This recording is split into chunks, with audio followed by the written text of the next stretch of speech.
Hello, and welcome to yet another completely unprofessional unboxing. Scott here, and I am back after a bit of time off. Life intervenes as it does in these things, and when you try to promise to do certain videos, the fates tend to decide otherwise. So, from this point on, when I conclude a video, I think what I'm going to end up doing is just take it as it goes. I know I've promised to do some character creation videos. I know I promised to do continue on with other things. And it seems like as soon as I open my big fat mouth, that's when life decides to, intervene, so to speak. So we are back with with another, well, as I said, completely unprofessional unboxing. And this particular item here is something that is probably starting to make its rounds. It arrived from Amazon yesterday. It was something that I asked about on Twitter. It's something that I know a lot of people have been waiting for a while now, and it's arriving in several mailboxes. And I was late to the show. I just pretty much decided to pick it up, last minute because curiosity got the best of me. So some of you may have already guessed what this is, I'm sure. So let's go ahead without further ado. Let's open this up and give it a glance. See, if we can, piece together what makes this thing such an anticipated game. So, all right. And the one good thing about Twitter is I do not need my trusty Coleman camping steak knife, but just for sake of appearances, here it is. So there we are. Okay. And we are into April. We made it past tax season and no injuries. Carry on. Okay. So just a quick and easy tear. There we are. And let's put this thing front and center. There we are. So, Multiverse, the Marvel Multiverse role-playing game, the Playtest book by Matt Forbeck. And, of course, controversial in its own right. It is a pay-to-play test. They wanted $9.99 for this thing, and if you bought it through Amazon, shipping was free. And likewise, the playtest is available through a few digital outlets, virtual tabletops and whatnot. The one thing that I was mostly curious about is I've been on record by for saying that I'm not a giant fan of superhero role playing games. I've tried a few in the past. I've never really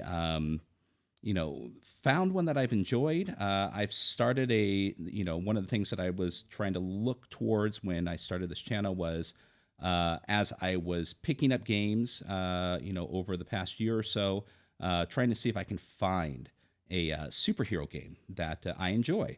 That quest is still on, as there's several superhero games out there that I either haven't played, don't have, or still on the shelf, awaiting for a pull from the shelf to give it a little bit more of attention to see if it's for me. And so, but this one was kind of an easy thing to pick up.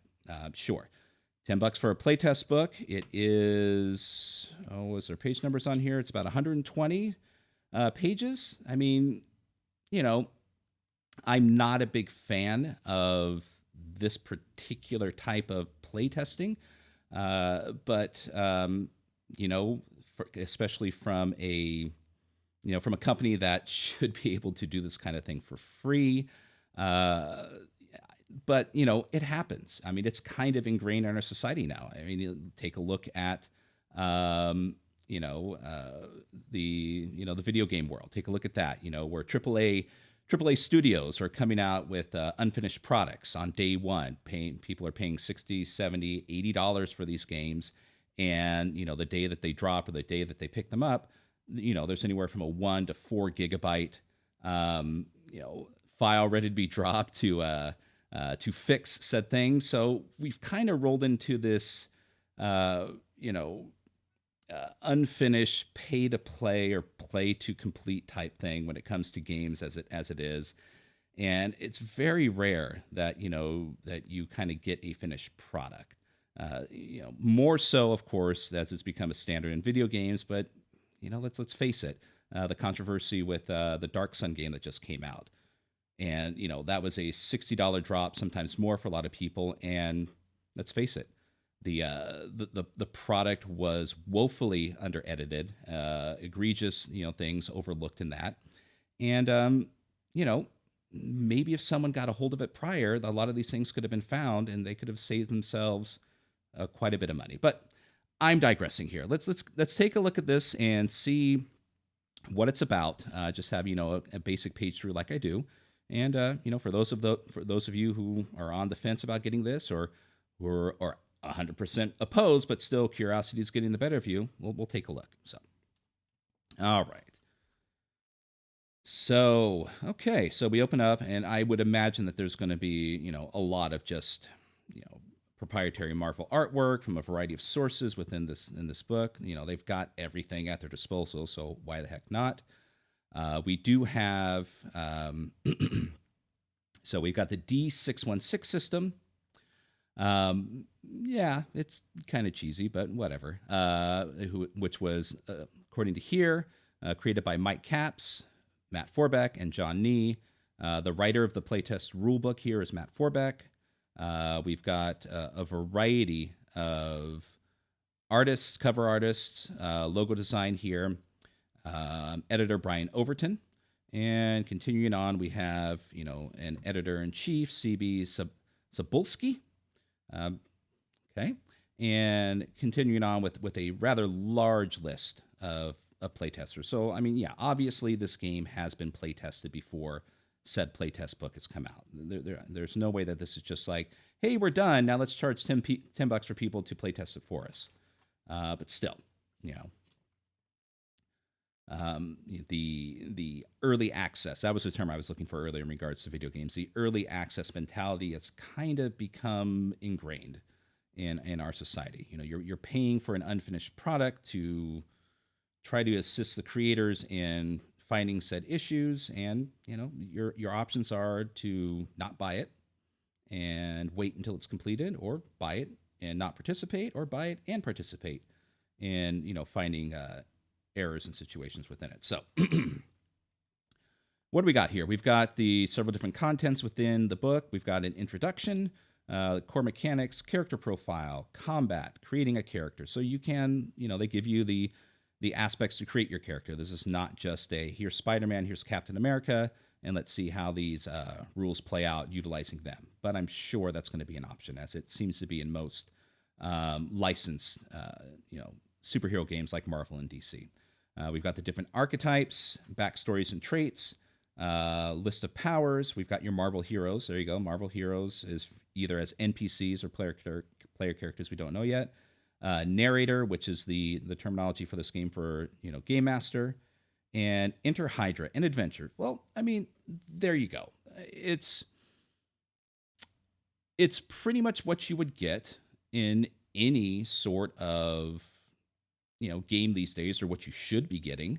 It's more than what you would get in a lot of starter sets. Starter sets do not usually, or for the most part, do not give you character creation aspects. You do have an introductory adventure, which is a plus in any aspect. I do feel that that's a necessity in any game. More especially in this situation, considering it's a playtest. And so you do get a lot of bang for your buck. For $10. I'm not defending the payment aspect for playtesting, but if this was a complete starter set, and it only costs $10, and this is what you were paying for to see if this game was for you, I don't think that would be a loss in any sorts. Okay, so we got the general introduction here. I'll read that off. Welcome to the Marvel Multiverse role-playing game. This is a fantastic game in which you and your fellow players team up to tell amazing new stories in your own corner of the Marvel Multiverse. Got to get used to that. Used to saying Marvel Universe, but whatever. These tales can star heroes from famous teams like the X-Men, Fantastic Four, and the Avengers, or they can feature brand new heroes of your own creation. You can even mix them up and have your own heroes fight alongside legends like Spider-Man, Captain America, and Wolverine. So I would imagine that was the general description of any Marvel game that's come out. Create your own, play as your favorite heroes, or team up with them. It's your game, and it's entirely up to you. Featuring superpowered heroes and villains clashing against each other in high-stake conflicts, just as you can find many kinds of stories told in Marvel Comics. though you can create all sort of different stories in your games. Excuse me. A little dried out here. Apologies. So, the game part of role playing game comes from rolling dice to figure out what happens when there's a question about whether your hero might fail or succeed. Okay, so I don't a roll what when you need to play. So yeah, these are the standards that are in role playing games. What is a role playing game? What you need to play, and these are things that a lot of people lament. Why do we see this in every single game? I know what a role playing game is, but to be perfectly honest, it doesn't matter what it is, even though, the likelihood of something being their first game changes dramatically based on the property and what the game is, but it could potentially be someone's first game. So, just deal with that. It's not doing anything to you being in every book, and just do what everyone else does. Skip over it. Okay, so what do you need? The book, the group. Yep, and the dice. So this game uses D6s. And according to this, you're going to need 3d6s or 3d6 to play ideally with one of them a different color than the other two, so you can pick it out easily. So we're going to have a specialty die in this game, and some of you already know this, and 2 regular dice, obviously character sheets and a pencil. Using this book and so on, play it safe. Players should always treat each other with respect and kindness. Yes, so some words on, player etiquette and decorum, which is always nice. A description of, their definition of a session 0. Let's see here. Which universe? That's always a good question. What does it tell you here? The main Marvel comic book universe is commonly known as Earth 616. Most of the profiles and other details published in this book are for characters who hail from that. However, the universe in which you play your game is actually its own separate universe or run by your game narrator. Things that happen there only affect the continuity of events in that universe. All right, well, fair enough. Let's see here. Playtesting. All right. You might notice that this is the Marvel Multiverse role-playing game playtest rulebook. It's a preview of the core rulebook, which is slated to be published in 2023 as a large hardcover book. We hope that you enjoy this preview of the game, but we also hope that you can tell us about the parts that didn't work for you, as well as the parts that you like best. We plan to collate the feedback from actual players like you and incorporate that into making the final version of the rules for the core rulebook better than ever. If you have a chance to do so before you start playing, go ahead and visit this website to see the kind of feedback we're looking for. That way, when you're actually playing with your friends, you can keep those elements in mind and make your feedback even more valuable. We look forward to hearing from you. Feedback we receive from players like you may be used to refine these rules for the final version of the core rulebook. Okay. Yeah. So it would be nice. It definitely would be nice, and this may be mentioned on the website, so I don't know, but it still would be nice in here, knowing that, and there's no way in heck that they wouldn't have known that, hey, we're going to put a price tag on this playtest, that people were going to have an issue with that. Let's be honest. Matt Forbeck has been in this industry for a while. He knows what it's like. And yes, there's going to be a lot of people that are going to jump on the playtest. Doesn't matter if it's $10, $20, or $40, and there's going to be people who are going to bitch and moan and groan, even if it's free. But it would be nice that if people are spending their hard-earned money, and yes, it's $10, but $10 is $10, and if they knew that they were getting something, and to be perfectly honest, $10 off the core rulebook is something, to me, expected or should be expected. A return on the investment that they've made into making your game better. So, and that's primarily what a lot of people's issues are with this. It's not necessarily the game itself, because they haven't seen it yet, but it's more the idea of, hey, we're and you're getting thousands and thousands of dollars, I would imagine, depending on if they're buying the book or buying the virtual tabletop aspect of this. Thousands of people are going to be taking part in your playtest. At least acknowledging the fact that they're going to get something in return for helping out with this, other than just maybe your feedback may be used would probably, make this something that would, that would make it more enticing for people to join in on this and actually participate. So, okay, carrying on to the core mechanics. Blah, blah, blah, blah, blah. The action check. Okay. Often the heroes perform actions that are certain to succeed. If so, your narrator simply describes what happens. Right. So, I mean, role-playing games only roll if necessary in most of them. For instance, if Peter Parker wants to walk to the corner mini market to pick up groceries for Aunt May, the narrator simply describes what Peter finds at the mini mart. That's kind of an odd one. I was thinking more if it's something within that doesn't necessarily require a role, that, there would be a better example than that. But I suppose that, that is an example of not necessarily needing to roll for something.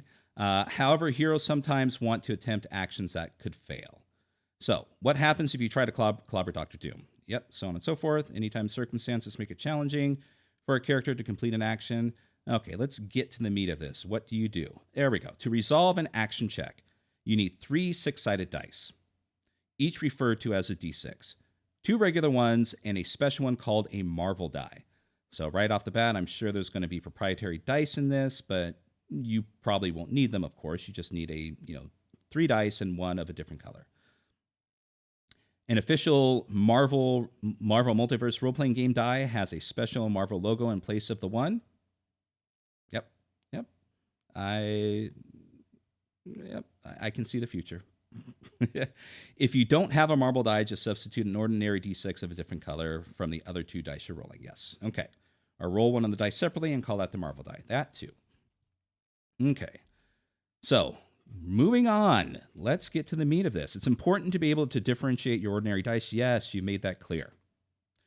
With your D616 in hand, follow these steps to resolve any action check. Okay, so roll your, I have a trouble calling it D616. Roll your 3d6, apply action modifiers, compare the total to the target number. So we've got a target number aspect in this game. What do we have here? Roll your 3 6-sided dice, add up the numbers. Most of the time, you're done at that point, but there are 2 exceptions. All right, so you have a fantastic roll. If you roll a 1 on the Marvel die and anything other than a pair of 1s is on the other dice, that's a fantastic roll. Count the Marvel die as a 6 and add the other 2 dice to it to get your result. A roll of 1 on the Marvel die and a 6 on each of the other dice is an ultimate fantastic roll of 18. Okay? Even better than rolling 3 regular 6s. Okay?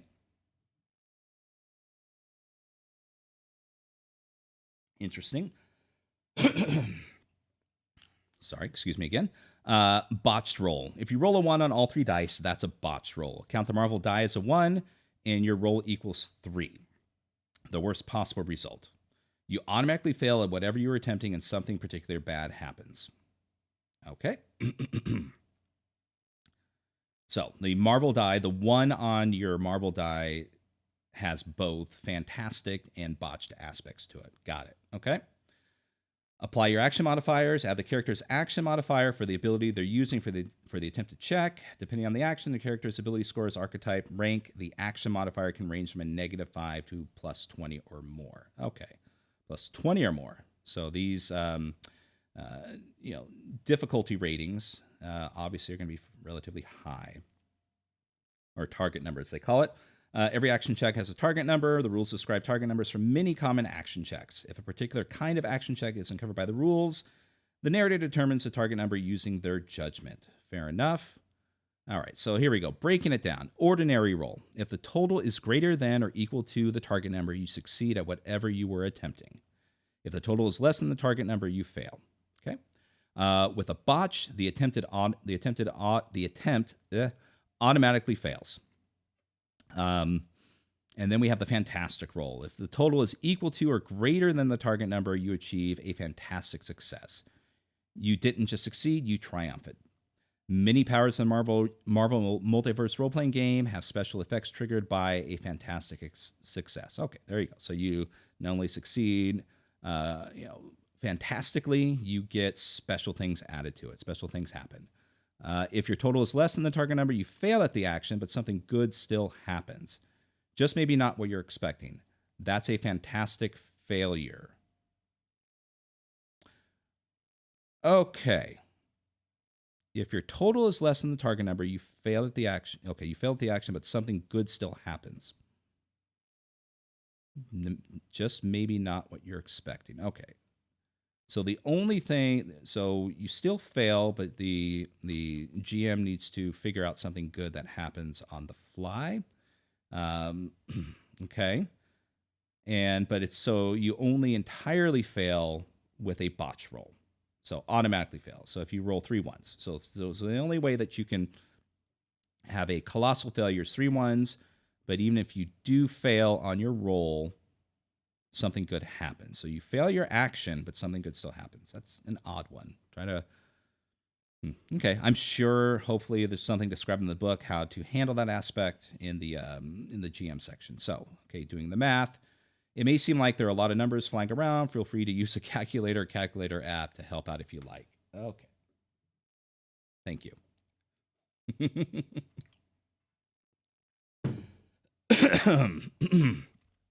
Right. Okay. Let's see. Fantastic rolls add extra damage to the game. That's good to know. When a player gets a fantastic success, it's considered a yes and result.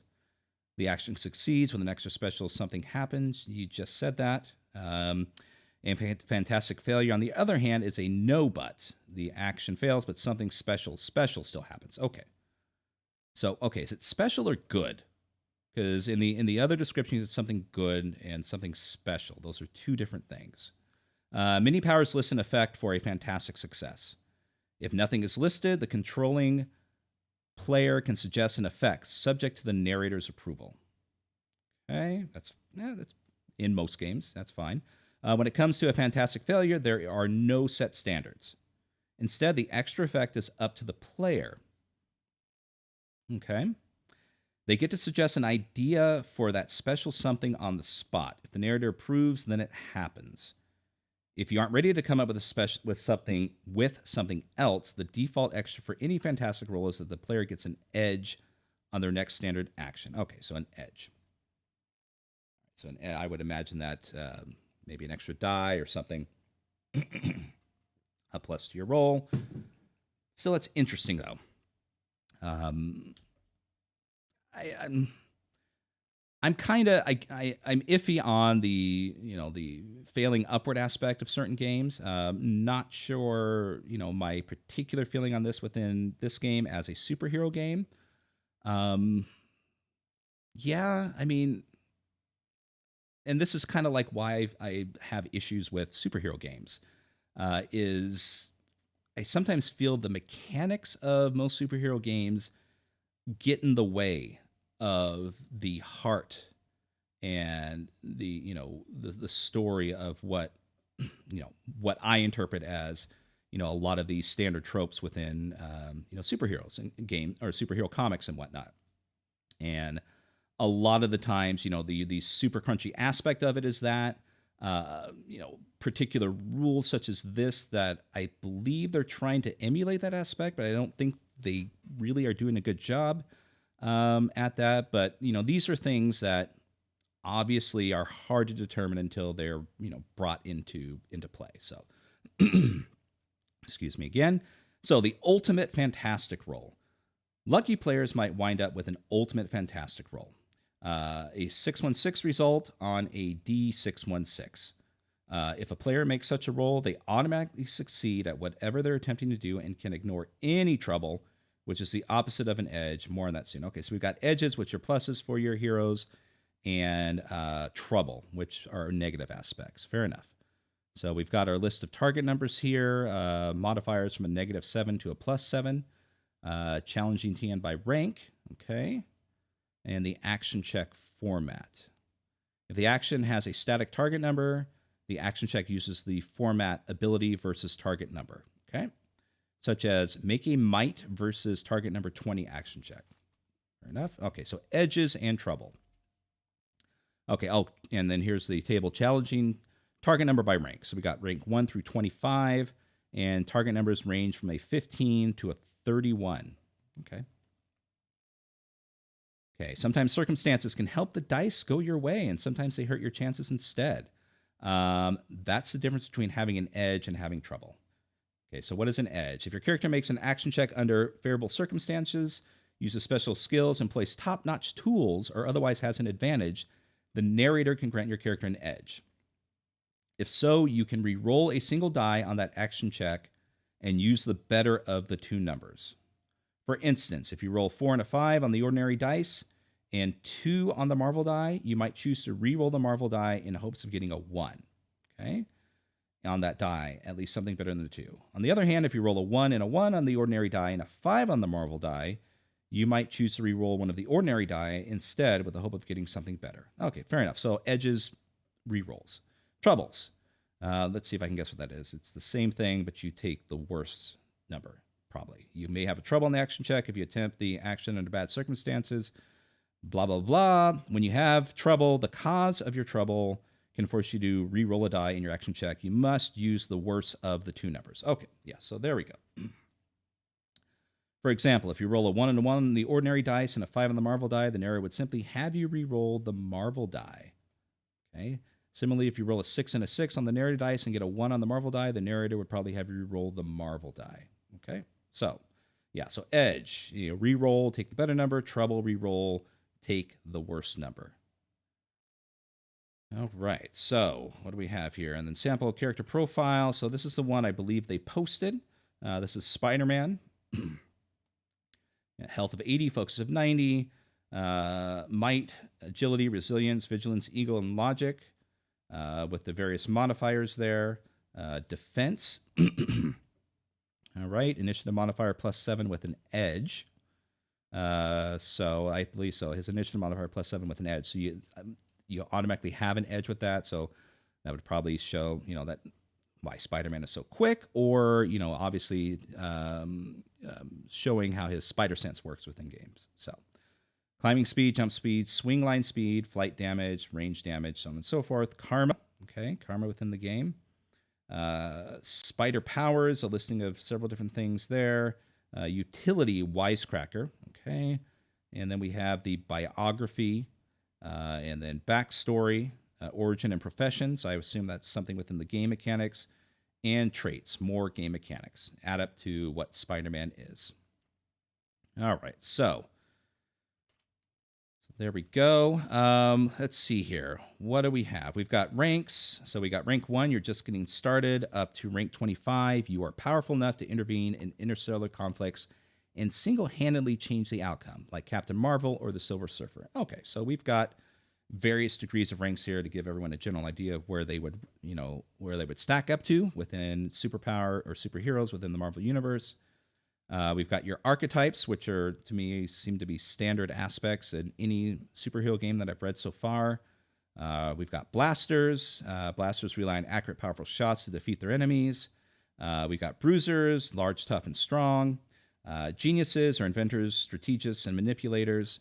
Polymaths, good at everything they do. Polymaths are well-rounded champions with broad capabilities.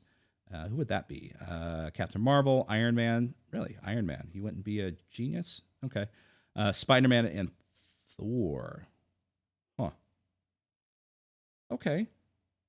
Who would have... So Blaster would be Bullseye and Cyclops, obviously, and Hawkeye. Bruisers would Colossus and Juggernaut, the Hulk, and the Thing, and Thor? Okay. Well, anyways. Protectors. Protectors are confident heroes who assist, defend, and support their allies. Famous protectors include Doctor Strange, Invisible Woman, Professor X. So the archetypes aren't necessarily focusing on their abilities, but their personalities to a degree, but still focusing on their abilities. Okay, well, like I said, I am not an expert on superhero RPGs at all. So if it sounds like this. If this makes sense to you, fantastic. It's something that I'm sure has been done and redone in several different situations and scenarios within RPG games, that there's all sorts of different definitions and who or what would be a particular archetype in that type of game. So going on. So we got the ability scores. So the infamous Marvel ability scores. Might measures physical strength. Yep, fair enough. Agility represents coordination and reaction time. Yeah. Resilience measures stamina, toughness. Vigilance represents situational awareness, mindfulness, and discipline. Ego measures energy, self confidence, personal magnetism. And logic represents power of reason and insight. Okay, character's ability score is added to any action check made using that ability. His ability score, okay? So let's see here. Let's see. So Spider-Man, ability score. So if he was fighting someone, he would add a +5 to the roll if there was a check. Got it. Okay. Defenses are also based on the character's archetype. Okay, and they increase with rank 2.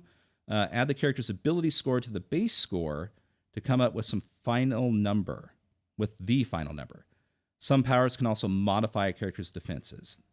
The ability defense score is the target number an attacker rolls against when their character uses that ability as their defense. Fair enough. Okay, so Spider-Man would, once again, flipping back here real quick, Spider-Man is using his agility to defend himself. The target number would be 25. Got it. All right. And we've got health. That's a given, hit points. Focus. Character's focus represents their capacity for concentration. And focus is determined by the character's archetype and rank. Karma. Karma represents the wild mix of luck, grit, and destiny. Major characters, including all PCs, usually have karma equal to half their rank rounded up. After a character makes an action check, they can spend a point of karma to gain an edge on their check. Fair enough. So a single point of karma, you can gain an edge on your check. Great. So when an enemy makes an action check that affects a character, the target can spend a point of karma to give the attacker trouble on that check also. Okay, so it can be spent either way.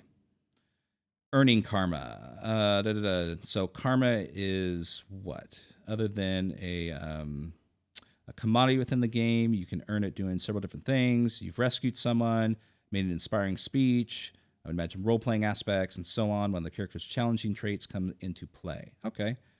Character can have more karma than their starting number, but if they fail to spend it before the karma resets, they lose the access. So karma has a set number, but you can gain it within your session or game or whatever, but you need to spend them while you are playing. Got it. Initiative modifier. So we've got speed, determines how fast they can move. Damage is expressed as an XD6, which means roll said number of dice against the results together to get the total damage. Okay, sometimes you do a damage modifier 2. For example, 3d6 plus 12 means roll 3 dice and add up the results, then add 12 to get the final number. The Marvel die works normally on damage rolls. Count a 1 as a 6. However, edges and trouble do not apply to the damage rolls. Fair enough. Okay, we've got fight damage, range damage, size. Okay, power sets and powers. We've got, a backstory here. So origin, you've got some options here. Alien, high tech, magic, mutant, special training, weird science. Let's see. Each of these origins come with a specific package of traits as described on the character sheet. It's possible to have more than one origin in special cases. Okay. Then we've got professions. Criminal, doctor, lawyer, journalist, investigator, outsider, ruler, scientist, soldier, spy, student, and tycoon. Okay.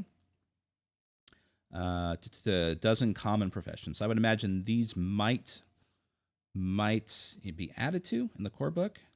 Hard to say. Traits include talent, skills, circumstances, and minor superpowers, vulnerabilities, and others. Okay. Fair enough. So combat.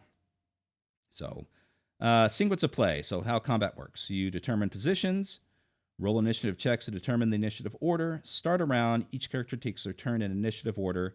If the combatants still are able and want to fight, go back to step 3. Otherwise, the combat ends. So it's just one single initiative check per combat scene. Okay. Okay. So determining positions. Yeah. Just this is if you're using a battle mat or if you're just playing Theater of the Mind, just kind of have a general idea of where you're beginning. I would imagine. Yep. And we have line of sight that plays into the game as it should. Earshot. Range and size. And then we have the initiative. Okay. Let's see here. So we have sizes from tiny to colossal. giving several attack modifiers, damage modifiers, and reach modifiers. Okay, we have also within the game a bonus round. Characters that get a fantastic roll on their initiative check get to take part in a bonus round before the regular combat begins. Okay, good. Only those characters can take a turn in this bonus round, and they do so in the regular initiative order. After they're done, the regular round begins. Okay, so I'm not going to go into too much detail on the combat aspect of it. Obviously, it's a set of actions. You can hold your turn. There's an aspect here of reversing an action. We have easy actions.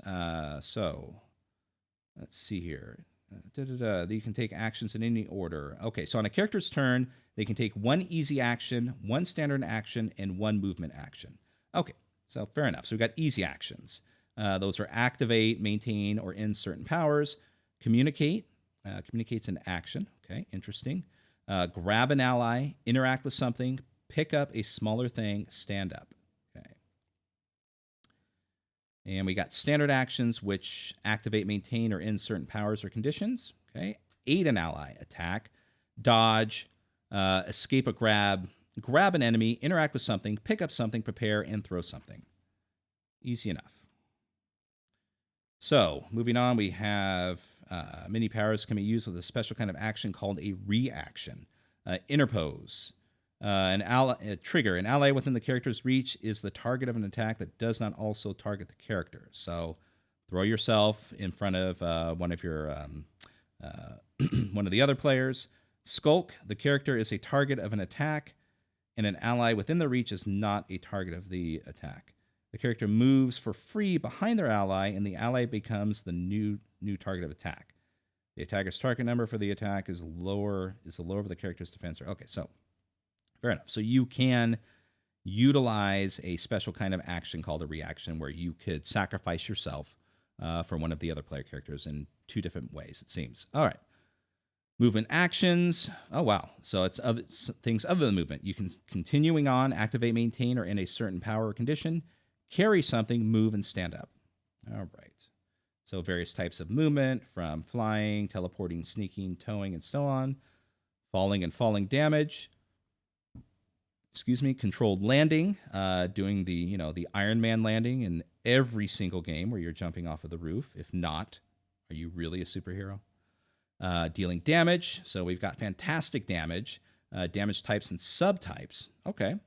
So including acid, bashing, cold, energy, force, piercing, psychic, shock, slashing, and so on, which makes sense. Obviously with the different types of elements within comic books and superheroes, it's going to be something more than just, basic kinds of damage, and they should have, separate effects accordingly.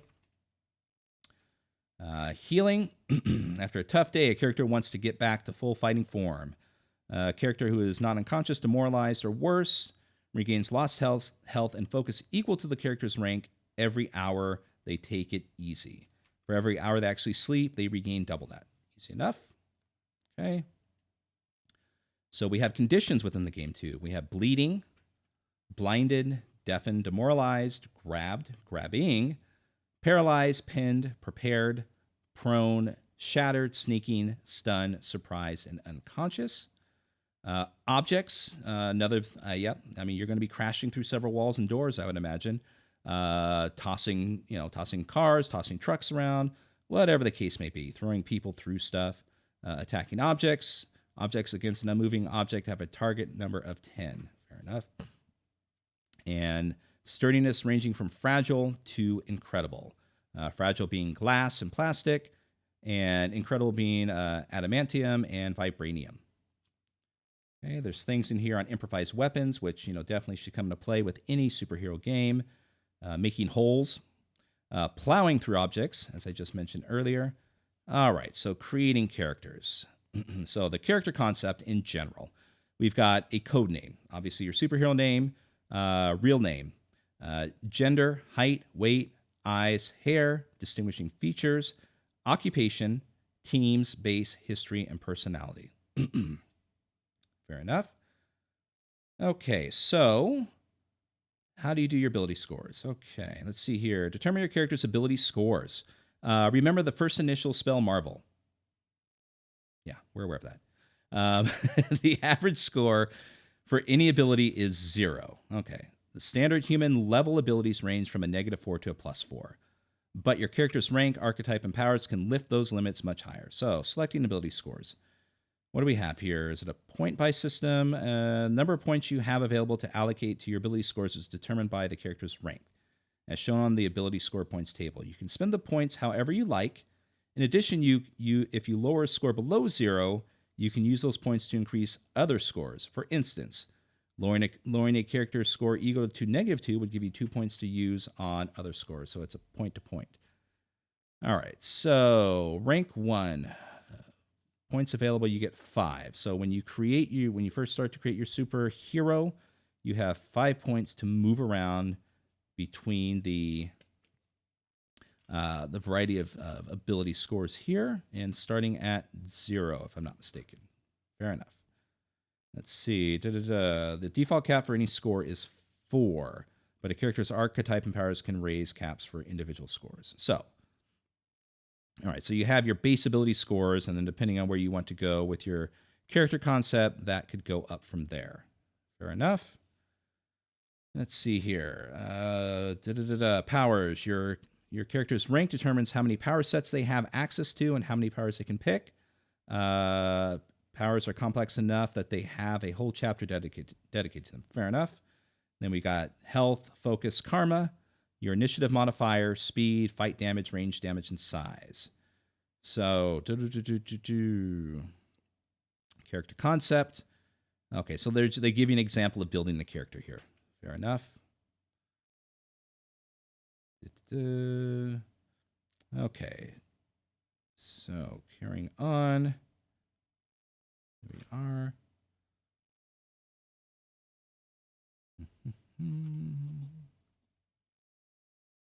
All right, so then we've got the different archetypes and the things that you can add to them depending on if you're a blaster and so on. Archetype ability caps, rank 1 through 4 is 5.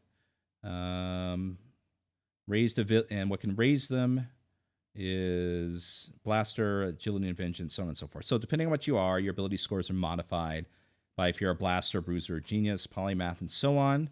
And each one has a table of the different ranks between 1 through 25. Okay, so they're not limiting it to a set number of ranks like some starter sets would do. Not that this is a starter set, I know. All right, and then we continue on with different archetypes with the various examples that you can use to kind of get an idea of how your character would be if you choose those, regarding backstories and traits.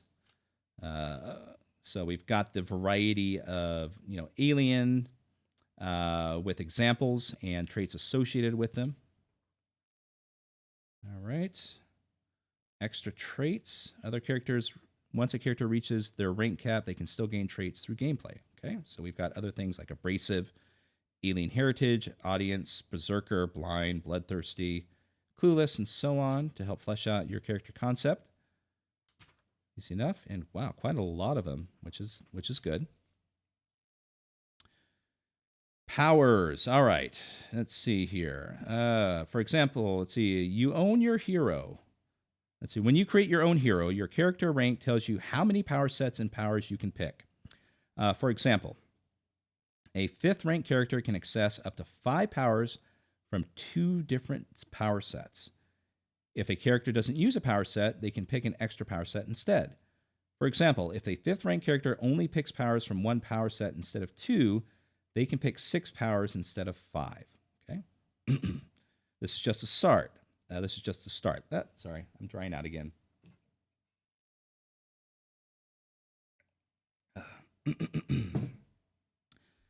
We don't have enough space in this book to include every available power set.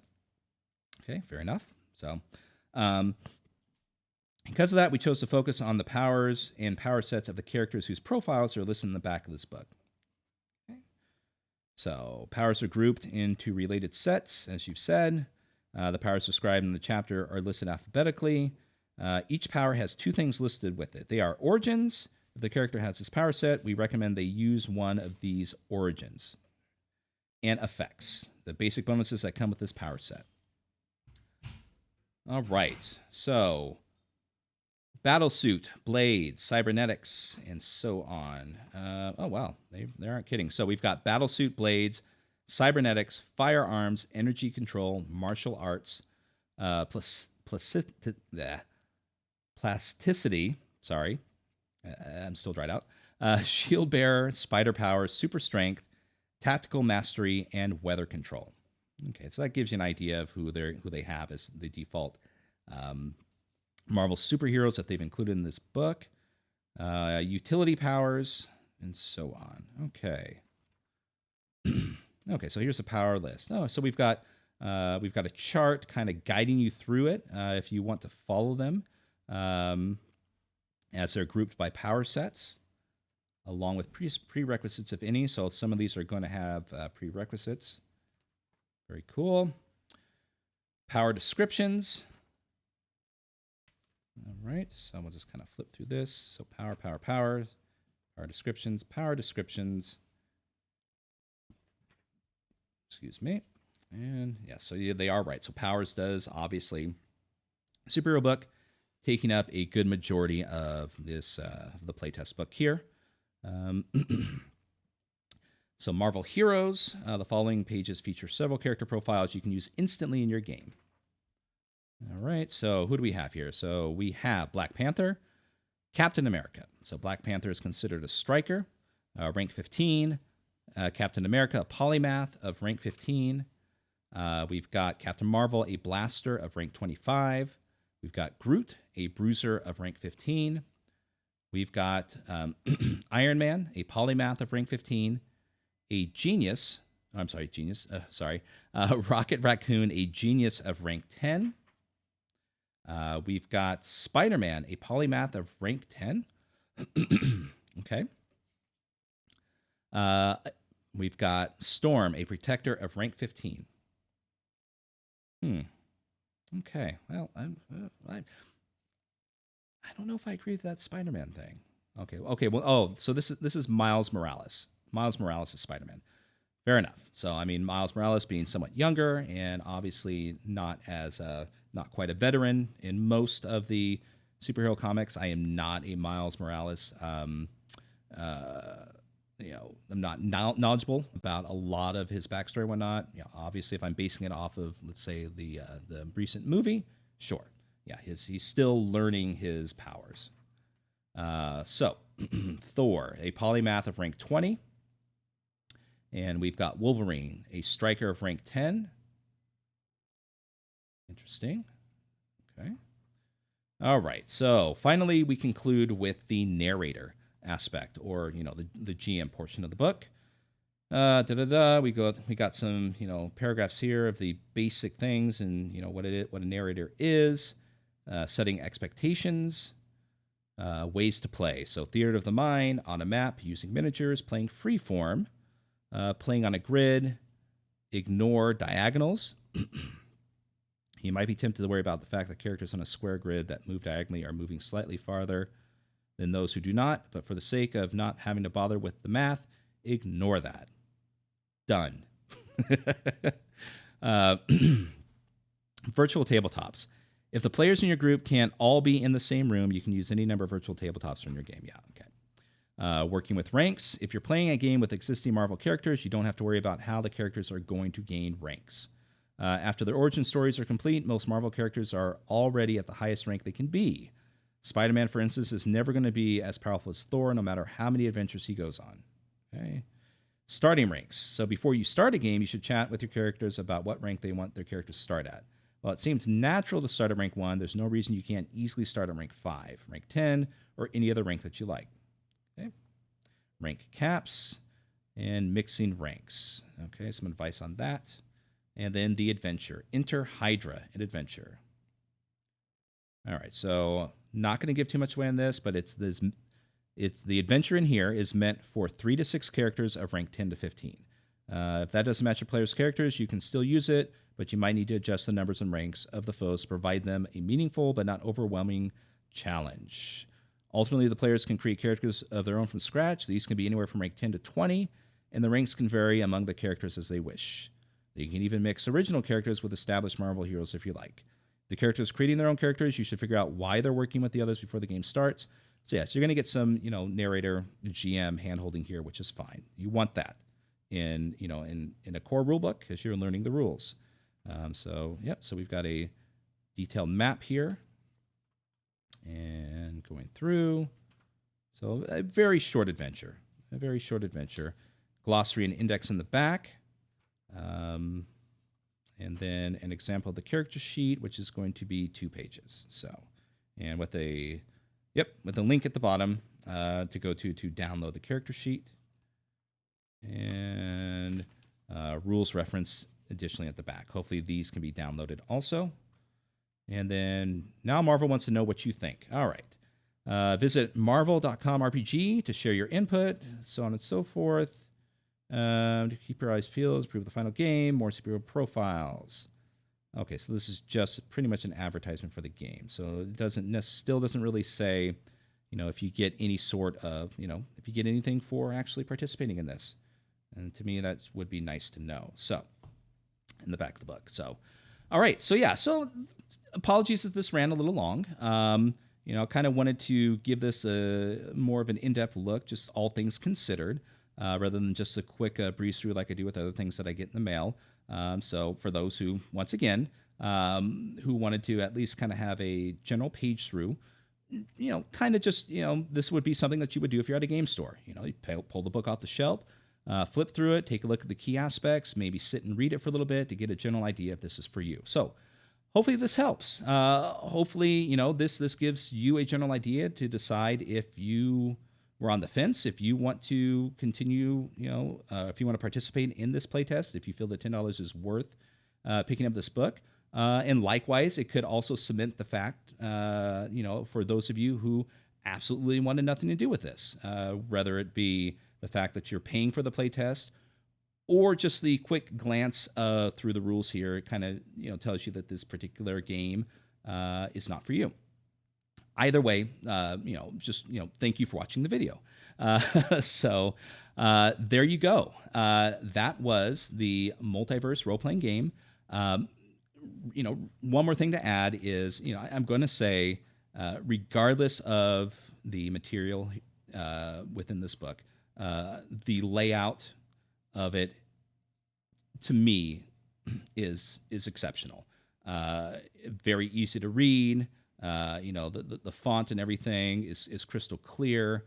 There's no issues with anything that I've read on here. The artwork doesn't conflict with the information on here. The general colors and everything that's utilized in here, nothing is clashing with it. There's nothing in here that has any issues for for people like myself who are colorblind. And to me, it does give you everything that you need to know what this game is about, and likewise, run some games within it. The only thing that I kind of wish that they would probably add it to this would be some villains. You want people to test out your game. Having some opposition for your heroes to have conflict with. Would have been nice. So maybe it's on the website. Who knows? Will I be taking part in this? I don't know. I really don't know. My current gaming calendar is stretched so thin right now as it is. I don't know if I will have time to even give this any more attention than what I have now. It has piqued my interest. It definitely is a consideration for me finding a superhero game that I might like and enjoy. There are a couple minor, nigglings here or there that kind of stood out to me that, if I will sit down and spend time and actually read it to kind of, come to terms with those things. But after the fact, I don't know. But there you are. That was yet another completely unprofessional unboxing. With the Marvel Multiverse role-playing game, the playtest book by Matt Forback. Thank you for watching. Definitely, you can find me also on Twitter at Hail OrcusDorkus. Also, definitely, if you haven't already, check out the Titterpigs podcast that I do with Keith from RollingBoxCars.com. Hopefully, we'll be having another podcast up soon. That was also a victim of our conflicting personal schedules and it's caused a delay in doing things such as this. But hopefully, we're going to get back into the swing of things soon, and I will be getting back into the swing of things also with the videos here. So, everyone, thank you so much, and have yourself a wonderful day.